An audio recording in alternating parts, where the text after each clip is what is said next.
gente começa com uma informação de Brasília. Cerca de uma semana após uma confusão generalizada no Congresso Nacional, o presidente da Câmara, Arthur Lira, prometeu endurecer as medidas contra os políticos brigões.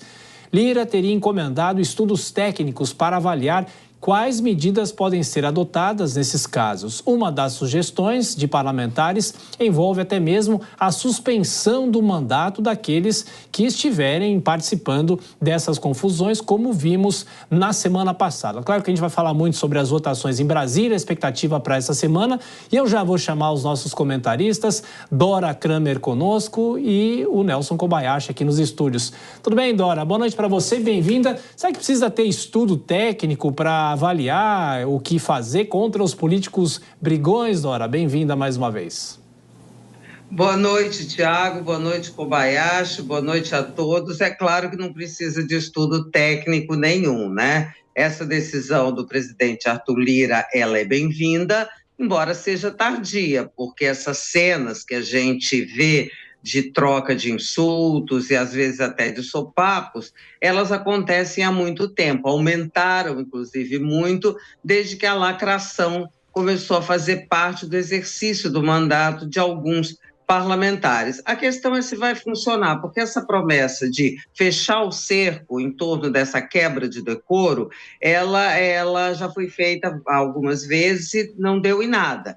E agora a questão que fica é a seguinte: eventuais punições vão ser remetidas ao Conselho de Ética, que tem sido, não tem outra expressão, um verdadeiro cemitério de processos por falta de ética. Pois é, Kobayashi, foi por causa disso que se deu essa confusão. Claro que uma coisa não justifica a outra, né? Mas, de qualquer forma, é algo que aconteceu na semana passada na Câmara. Boa noite, bem-vindo. Boa noite, Tiago. Boa noite, Dora. Boa noite a toda a audiência do Jornal Jovem Pan. Eu fico imaginando a situação da pessoa que vai produzir esse tal estudo técnico, né? Para ele colocar no papel de que é inadequado uma pessoa desferir um tapa na cara do outro, ou de que é inadequado uma pessoa fazer ofensas à honra do outro ou à honra da mãe do outro. Como que alguém colocaria isso no papel de maneira tecnicamente, simplesmente para dizer o óbvio? Não precisa de estudo técnico, não precisa de estudo algum.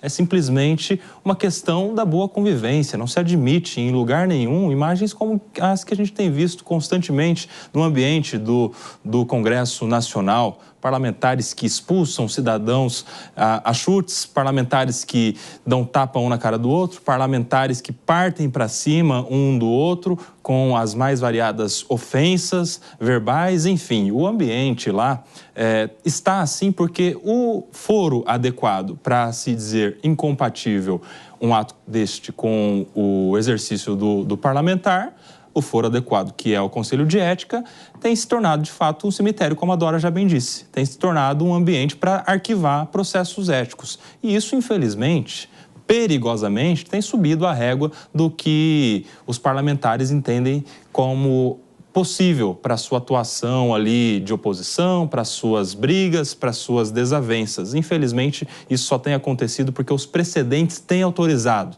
não só a violência física, mas como também violência verbal, o que muito diminui o tamanho do nosso parlamento. Ô Dori, só mais uma colocação. Interessante que os próprios parlamentares se atacam, né? Um diz que o outro só causa a confusão para filmar, para gravar, para colocar nas redes sociais. Mas quando é algo que interessa esse parlamentar que faz essa crítica, também vale a mesma coisa, né? São as redes sociais que acabam fazendo com que os parlamentares tentam se expor muito mais. Pois é, agora não adianta, né, Tiago, a gente culpar as redes sociais, né? A mesma coisa, aquela história, quando se diz que os partidos não atuam de maneira legal, mas o problema é do sistema. Não, o problema não é a lei, o problema são as pessoas que não cumprem. E nesse caso, o problema não são as redes sociais, elas existem, elas estão aí. Agora, a questão é do parlamentar ou dos parlamentares que não tem a menor noção do que seja o exercício de um mandato e, principalmente, não tem a menor noção do que seja respeito aos eleitores. Seria interessante, infelizmente, mas também tem boa parte do eleitorado que gosta dessa coisa, né? Que dá clique, que faz o engajamento, quando deveria o seguinte: excelências, respeitem o meu voto, né? Então aí tem um negócio, uma parceria nefasta entre esse tipo de parlamentar e esse tipo de eleitorado.